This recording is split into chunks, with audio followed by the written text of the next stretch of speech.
अगर राम कहने से याद आ सकती तो एक दफा कहने से आ जाती, और जब एक दफा कहने से नहीं आई तो दूसरी दफा कहने से कैसे आ जाएगी, और तीसरी दफा कहने से। लेकिन लाख लाख, 2-2 लाख, करोड़ करोड़ जप कर रहे हैं लोग, हिसाब रख रहे हैं। 1 करोड़ बार चिल्ला चुके और अभी याद नहीं आ पाई। अभी वो कह रहे हैं अगली साल फिर 1 करोड़ जप करने।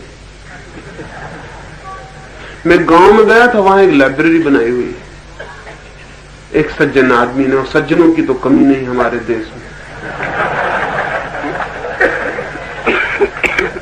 उनका काम ही ये है, उन्होंने जीवन अर्पित कर दिया है इसके लिए कि न मालूम कितने लोगों को लगा के वो राम राम लिखवाते रहते हैं, और वो किताबें भर गई हैं, बहियां भर गई हैं, हजारों लाखों कापियां भर गई हैं, और सारे हिंदुस्तान में उनके भक्त हैं जो राम राम राम राम लिख के वहां भेजते रहते हैं, और वहां वो लाइब्रेरी बढ़ती जाती है। वो कहते हैं इतने अरब हो गए नाम, इतने खरब हो गए नाम।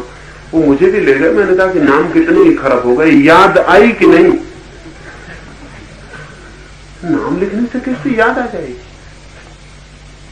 सच तो यह है कि जिसके हमें याद ही नहीं है उसका नाम भी हमारे पास कैसे हो सकता है?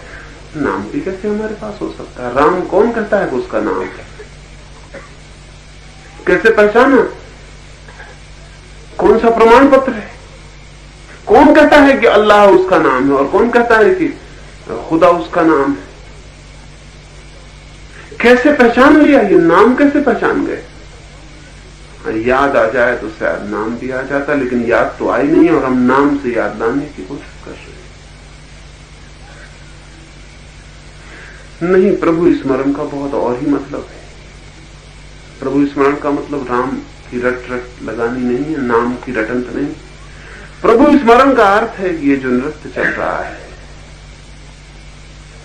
ये जो जीवन की विराट लीला चल रही है, इसके प्रति हम बोधपूर्ण हो जाएं, ये हमें दिखाई पड़ने लगे, ये हमें अनुभव होने लगे, इसकी हमें प्रतीति होने लगे कि ये हो रहा है।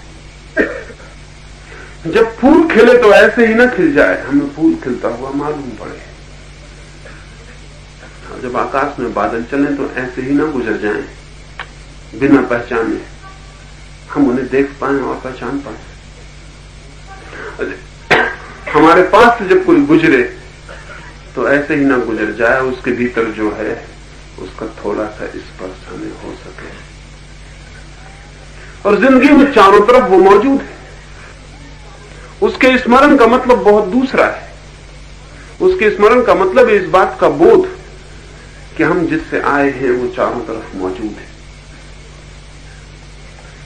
और अगर इसे हम समझ पाए तो इस बोध में कोई कठिनाई नहीं, हमने उसे खो नहीं दिया है।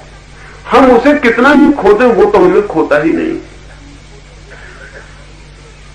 असल में जिंदगी में जो भी महत्वपूर्ण है, परमात्मा ने हमें स्वयं उसे याद रखने की जरूरत नहीं समझी है।